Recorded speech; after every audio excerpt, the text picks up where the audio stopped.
Hello, hello, hello, hello, hello. Hello! So I made this kind of space coffee maker thing last night, and I was gonna make a different tutorial about the making of it. It was gonna be this like super gaudy orange injection molded plastic deal that was like totally incongruous with everything else on the ship, as if he brought it with him on the mission because there wasn't already a coffee machine there. Except that I'm so excited still about this whole bomber aesthetic that I decided to just stick with that. The coffee machine itself is just this B-29 bomb sight, you know, tilted over like this, and then I added a bunch of other stuff on top of it, like this guy. I love this knob here, so I stuck that around. It looks like it's different, like coffee grinder settings or something like that. And you can look, it's pretty blobby. It's pretty, I wasn't able to get a very good scan in the scanning environment, so it's fine. So I added all those rails and grills and things just to really try to define the silhouette and make it look a lot cleaner than it actually is. Like I added little rings around this to really try to hide the fact that it's just, you know, it's a blob. One thing I always loved is in the old like Star Wars and Indiana Jones movies where they do the matte paintings where they'd actually paint by hand, and you get close and it's really obviously just like slabs of paint, kind of all impressionist, but you step back and it all, because they capture the right values and textures, it totally feels real, and you go, oh wow, how do they do that? And I like the fact that you can kind of do that here, where you're just borrowing like the texture and the overall forms without necessarily actually having like a high quality scan to begin with. So this is for a scene I'm going to be shooting with my friend Josh Truax pretty quick, and it's going to be taking place in that kind of spaceship cockpit that I posted a while back, and I actually modeled that scene around a quick photo scan of the workshop stage, so I should in theory just be able to cover everything with green, light Josh right, and just have him walking around there and map him kind of directly into the spaceship, which will be cool.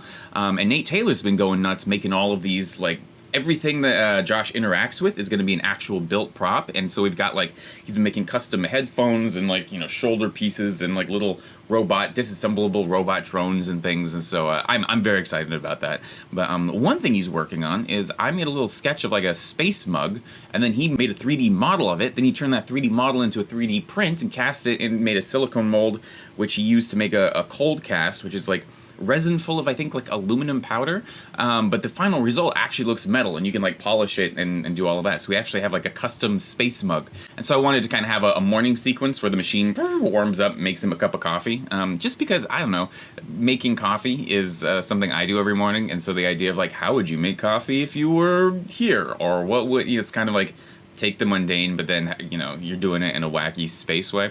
But as you look at this render, obviously there's only one thing that really draws the eye, and that is these little pre-packaged bags of coffee.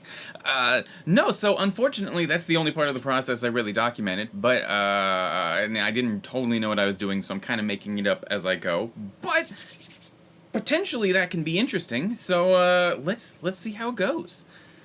And okay, so what I'm thinking is we're gonna be making something kind of like this. This, he says, as he draws a very awkward rectangle. No, I'm kind of thinking it's like a big ketchup packet or something. I want to have that kind of perforated bit on the top and the bottom where they clamp it closed and kind of like melt it shut, and then we'll have some sort of coffee, you know, bean logo here, and that classic diagonal see-through bit, so you can see all of the sweet beans inside, and then maybe there's some little nutrition facts of like, contains coffee beans, you dork. First, let's model a coffee bean, and I'm gonna model this all big because physics sims are happier when things are larger, and like as I found trying to do the Hyperbole serial physics sim, really tiny pieces end up jittering. They jitter. So we're just gonna keep it large, and then I'm gonna scale the final thing down.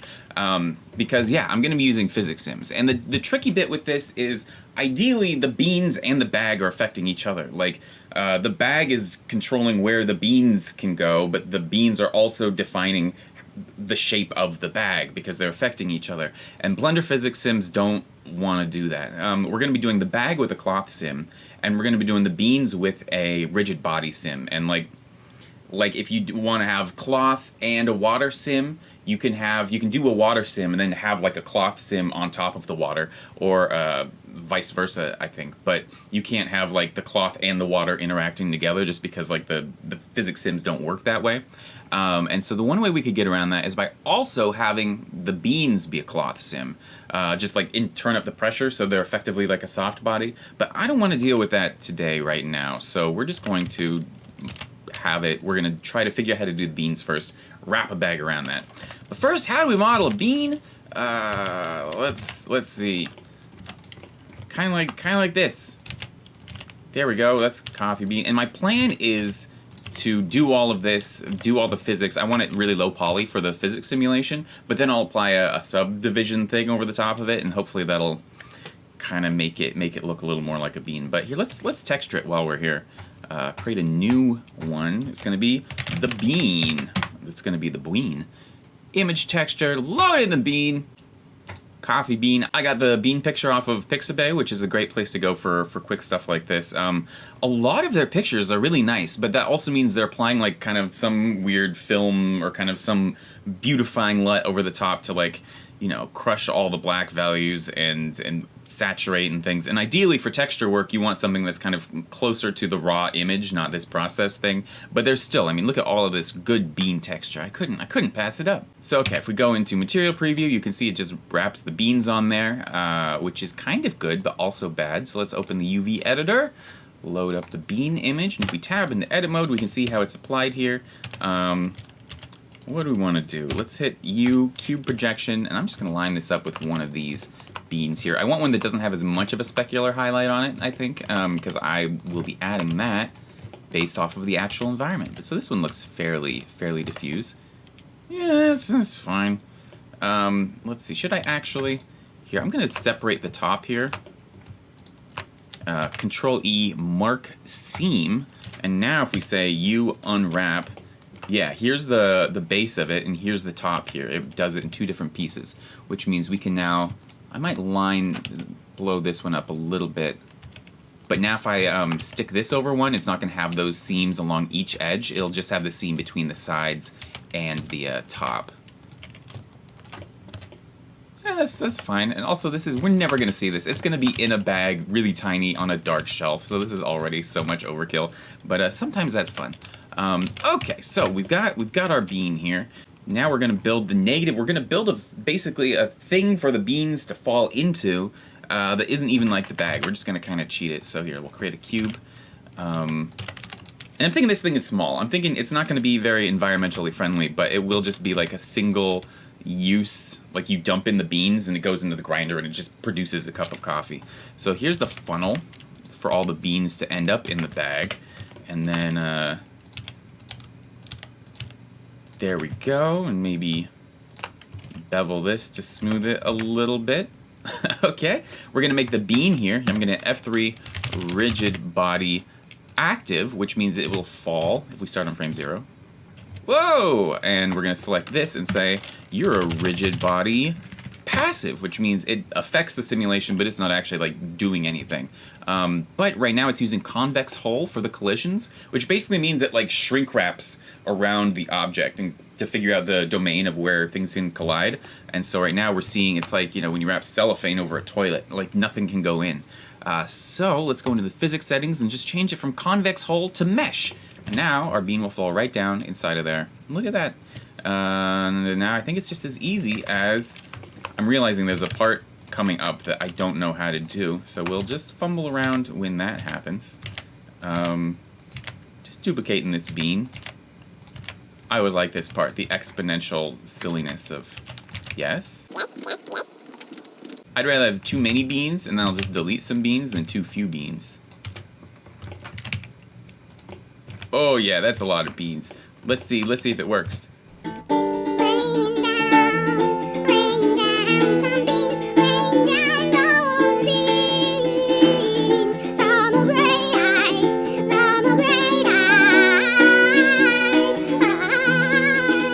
We did it! Sufficient beans! I'm gonna make the bag larger. Okay, that looks nice. Here, let's go into wireframe mode. I'm gonna select all of these, and this is the part where I know there's a good way to do this, to turn everything, to apply the transforms. What if I go, like, apply transform, rigid body. I feel like this isn't gonna work. Did it work? I don't know. I'm gonna try Control J to join. Oh, not selected. Active object is not a selected mesh. So let's select one of these. It just wants to know which like the main one is, so that if it has a modifier or something, all of them that get joined together will have that same modifier on them. But here, now let's try Control J. Okay, it did it. It's up here. Oh, it's still a rigid body. Why are there two of them? Interesting. I'm gonna delete that one. And I'm gonna get rid of, here, remove rigid body. So now we just have our little bag of beans. That's nice. That looks weird, actually. Okay, now that we've done that, let's figure out the materials a little bit. I'm gonna turn down the roughness, turn up the specular.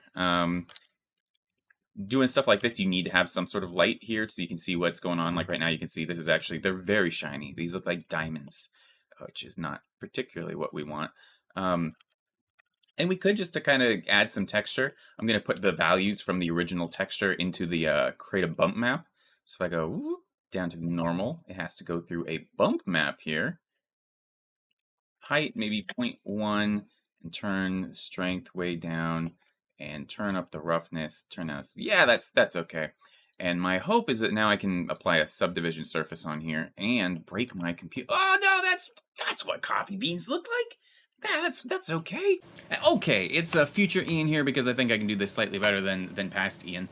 When you think of bags, when you think of like a a chip bag or a sandwich bag or like a pillowcase, they're all manufactured out of flat rectangles of material, whether it's like fabric or plastic, that are being inflated to be a 3D shape. And that process of forcing a two-dimensional thing to become three-dimensional results in tension lines and creases and stuff that we're really familiar with. And that's kind of the feeling of the bag. And so we want to try to replicate that process with our cloth sim to make it feel a little bit more naturalistic. And we can demonstrate that real easily. Here, I'm going to create a plane here, and I'm going to subdivide it a few times. Yeah, that'll be good for the first one. I'm going to extrude it down. So we have basically two parallel faces like this.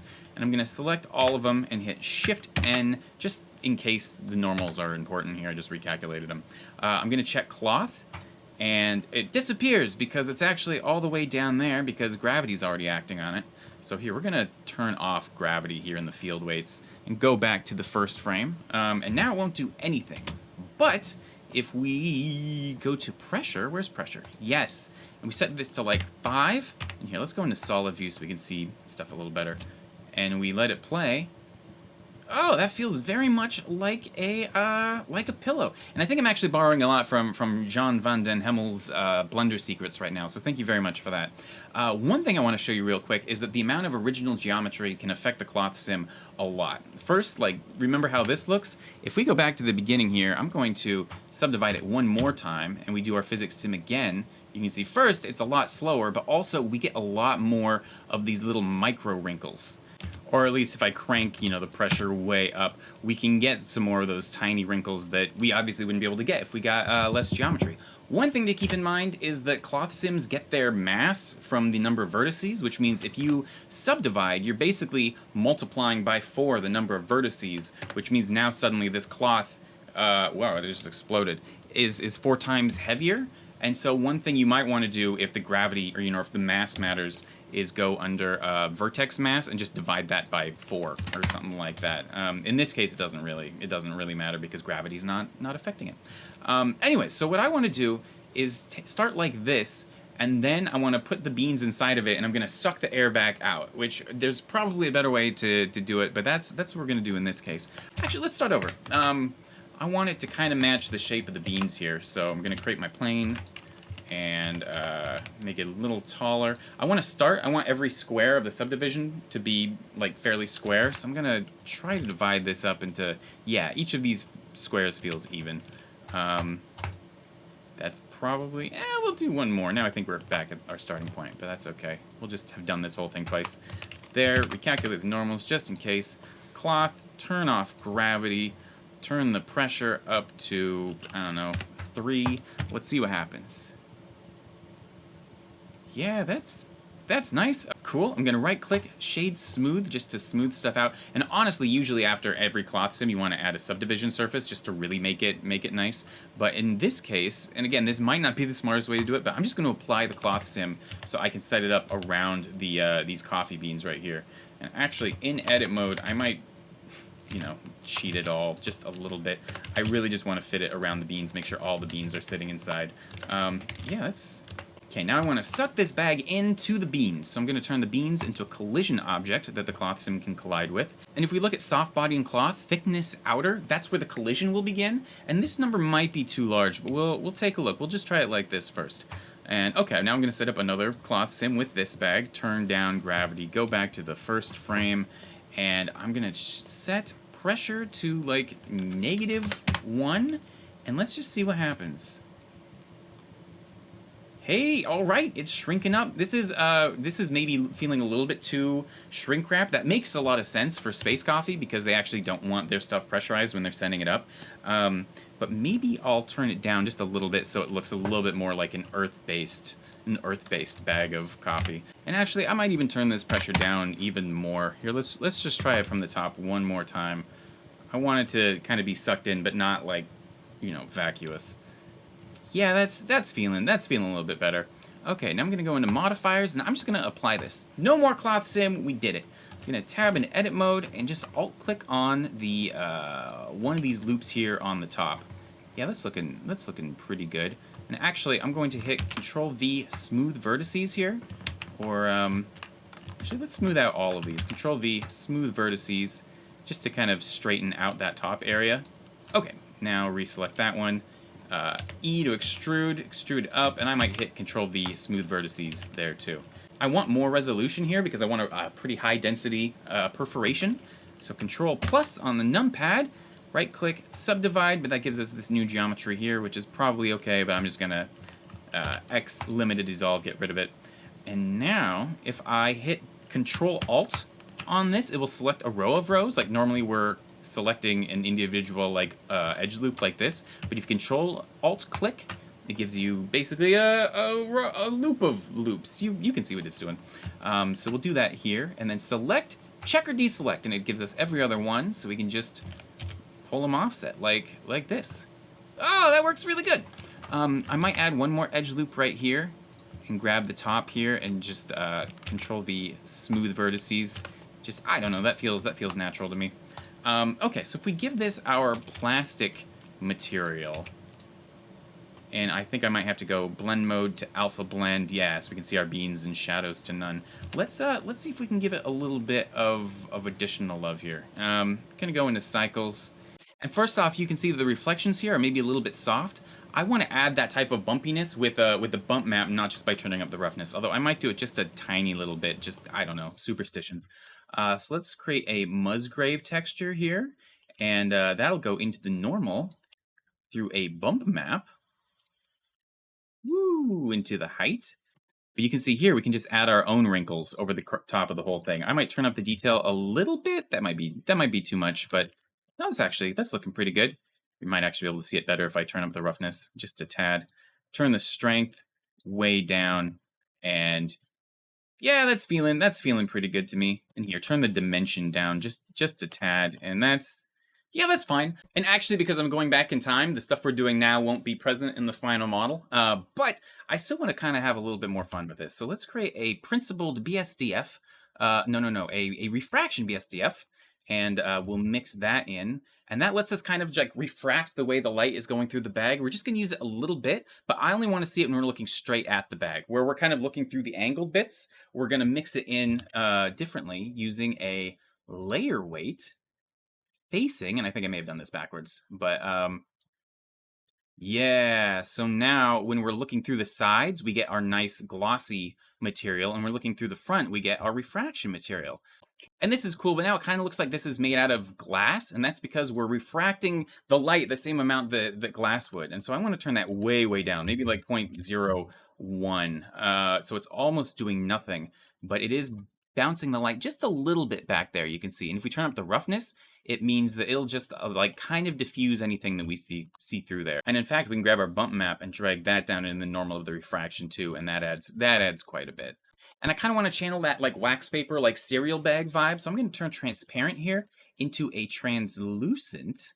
And that will just kind of make it, you know, the plastic feel a little bit rougher. I like that. And we can decide how all of this stuff, you know, blends. But that feels like a plastic bag to me. I dig that. Okay, back to the old tutorial. Actually, before I let you go, and I'm still torn on if I want to make a whole tutorial just kind of about this, doing a deep dive into different types of plastic. But a few things for troubleshooting cloth sims. Turn up the quality steps here, and even possibly more importantly, down here under collisions. Imagine, you know, every time the cloth is moving from like from here to here, if there's an object right here, it like won't know until it's already past it, and stuff can get kind of wild. So this divides that the iteration. So it'll check, you know, if you set this to 15, it would divide this into 15 times, which means it takes a lot longer to process. But if you're just trying to simulate a bag, it still doesn't take very long. Also, turning down the distance here where the collisions start is important. Usually I do something like 0, which again, now that means it won't even detect the object until it's right next to it, which means it's even more important that you have more iterations here so that it will have, you know, it'll encounter it before it's past it. And sometimes you really want self-collision, so the bag won't pass through itself, and you want to turn the distance for that down quite a bit too. In fact, this one has thrown me quite a bit. All the times where like the thing will inflate and try to escape itself, and it's just because this distance is larger than the distance between the different vertices, and so every vertice is trying to escape from its neighboring vertices, and it just is ripping itself apart and going mad. Okay, now back to the tutorial. Let's create our logo here. I'm just going to create a new scene. New, okay, and I'm going to create an orthographic camera. Perspective to orthographic, and that means it doesn't care how far away things are. If we have two cubes like this and like this, the one in the distance looks the same size, which is nice if you're doing like graphics work. So to the right here, this will be the front of the bag, this will be the back of the bag. And I think this is about the right aspect ratio that we're working with here. Let's pop back, we'll just eyeball it. Actually, I guess we don't even need to eyeball it. We'll just copy this, and here's the front, here's the back, and we'll make our project match that aspect ratio. And I'm glad we did that, because look at that, we were way too wide. So, okay. Great, okay. That'll work. So whatever's has nothing will be transparent bit of plastic. Let's start right away with putting in a plane here. I'll have my diagonal thing. It's going to go across the front and the back of the bag. Here, let's add some more geometry here. I have very bad graphic design sense, so I just do the same things over and over every time. I'm going to bevel these out and just delete them. Yeah, that's fine. And here we'll rotate this 180, do the same thing down here. Color-wise, let's do some sort of like 70s, you know, like, yeah. And ideally, we should be making these all like emissive so that they're not being affected by lighting. But in this case, I think it might actually make sense, because I think I want to implement shadows and stuff as part of the packaging. So I'll just leave this as a random diffuse thing. What's it look like rendered? Nothing, because there's no light. Here, let's create a sunlight shining in. And this is good because it looks flat, but if we add like some text here, it should be adding a shadow. Which right now it's a very low res. Oh no, it's actually interesting. Orthographic wise, and from the orthographic view, it looks really bad. But if we go into cycles, we can see it actually looks pretty good. In fact, let's smooth it out. Let's soften it by turning up the radius of the angle. And now it has just kind of a nice drop shadow. Cool. Oh geez, this looks bad. I'm so bad at this sort of thing. Like, I can do it if I look at a lot of reference and kind of like really figure out the style of the thing I'm going for, but that's a deep dive, and I just know my instincts are always very, very, very unimpressive. Okay, where's Huberfish here? Okay. This will just say coffee.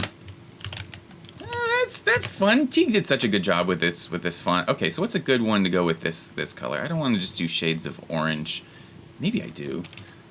This is where I should probably use one of those like Ooh, I do like the idea of it being kind of like a garish, brightly colored packaging, because everything else is so like old-timey, kind of like World War II aviation, and so having some packaging that's obviously from a different era is actually kind of fun. Okay, I like that. Let's duplicate this and go into geometry. And can I offset to shrink it without things glitching out too bad? I just want to be able to do it a little bit. This is a fun technique, but like you're messing a lot with the geometry, and so it's hard to find a frame where things aren't glitching out. Like sometimes if you keep pushing through, yeah, okay, this is kind of silly, but it kind of works. So if I have that and create a new material for this one, we could change the color to be like darker, and see that just looks fun. Oh, and it's still doing the drop shadow thing. That's kind of interesting. Oh, that's right. Although, of course, this is the front of the bag. This is the back of the bag. So I guess I'll just redo that. We're only going to be seeing the front of the bag anyways. Let's duplicate this. A new sensation. No one's going to read this. I'm always scared people are going to try, and I'm going to be like, it's not even like an interesting thing. Make the single user. Yeah, all right. And let's make our little nutrition facts deal. Like I have pictures of like nutrition labels and stuff, and I just stick it on there without having to recreate it all. But I don't know, we're here, we're doing stuff. I accidentally put this behind it, but that's kind of interesting, so I'll just leave that back there, and then I'll also duplicate it and shrink it. And this one I'm gonna make emissive, which just means now it glows white. Okay, let's create some text, rotate it. I wish the text would form pointing along an axis instead of looking straight up, because I never want text pointing straight up. I don't know anybody who does, but that's okay. Sugar and spice, everything nice. I'm gonna make it, this one will be a dark material. We'll make it right offset here, and I don't want this one casting a shadow. Oh, and it doesn't, because what's behind it is emissive. Here, I do want to keep my wacky Huberfish font though. This one's hand-drawn, but it's also narrow enough that I think it'll be fine. Yeah, that's okay.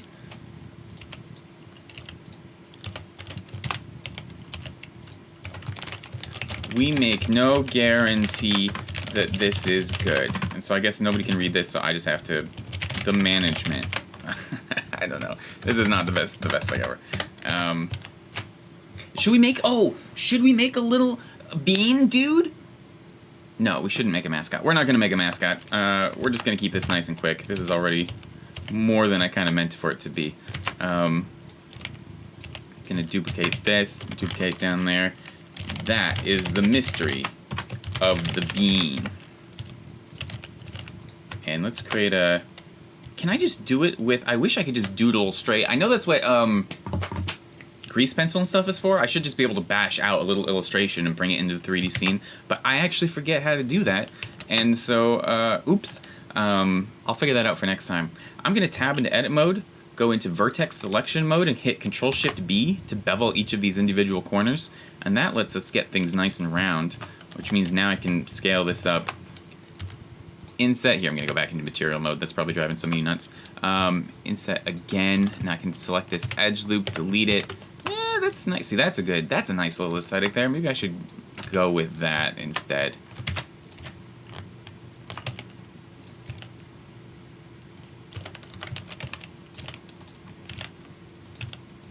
Alright, and here, let's add one more, like, little thing up here. Old pause. Make it a new color.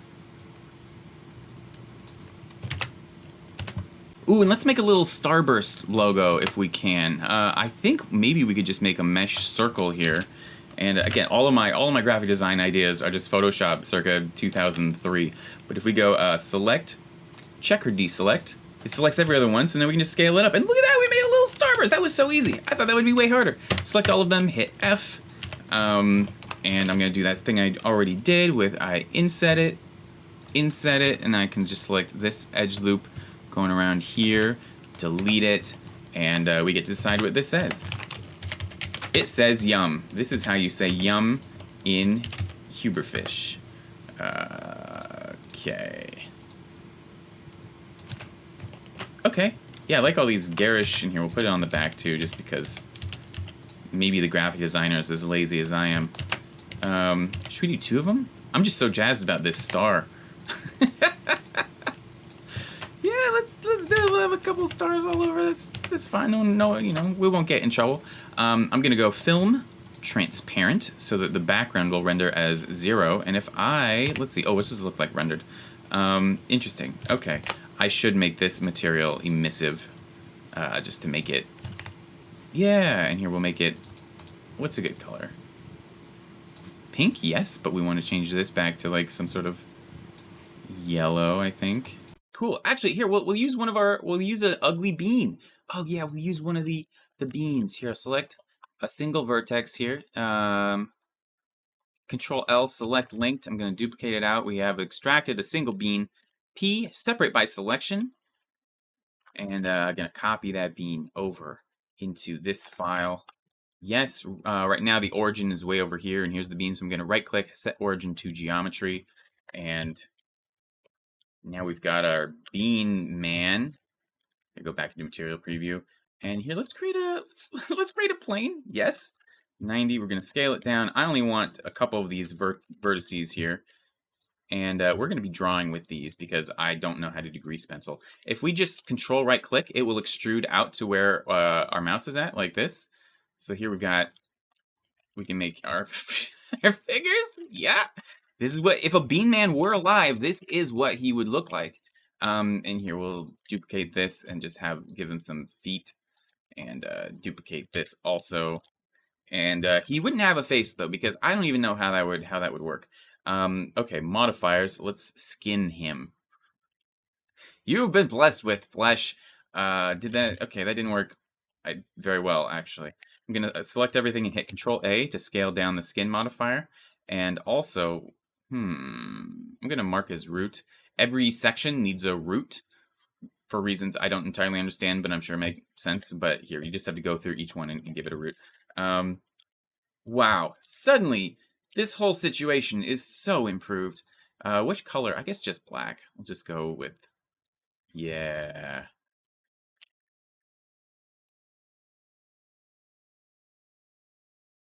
Oh, okay. See, suddenly I'm happy and having fun. This is good. Dun dun dun. Put our little beans all over the world. They're really hoping this guy gets big so they can like sell a lot of merch, but he's not gonna get big. No one loves Bean Man. Okay, now we render.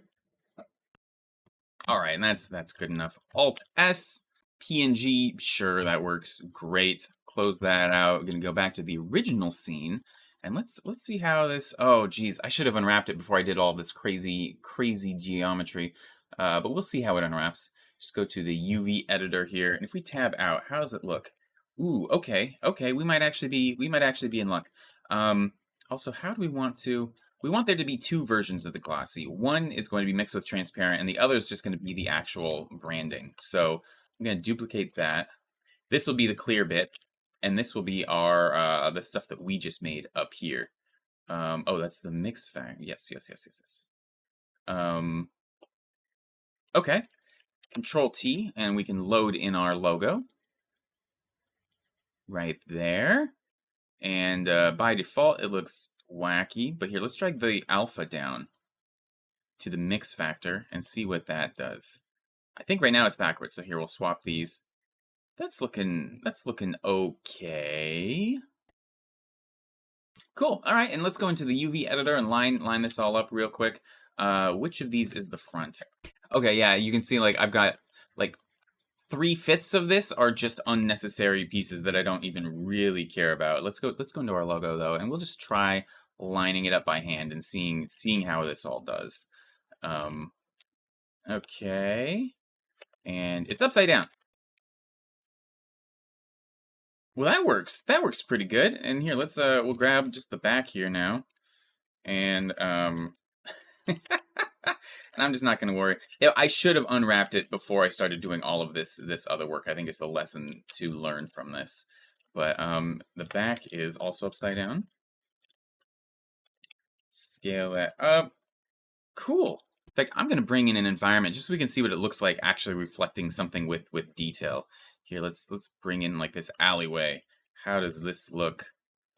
I think the roughness of the plastic feels a little bit weird, but it's also not. It kind of feels metallic, which is interesting. Um, my guess is if I turn down the roughness here, and I really want to imply kind of a roughness just by actually giving it more detail, like this way. Oh, and also I got to drag this up into the normal also to have the whole thing be a little rough. Okay, yeah, that's good. Maybe I will mix in a little more transparent so we can really see the beans here. Yeah. All right. And now I get to here. I'll delete this bean. I will join these together to make them a single object. Save again. I'm gonna call this beanbag.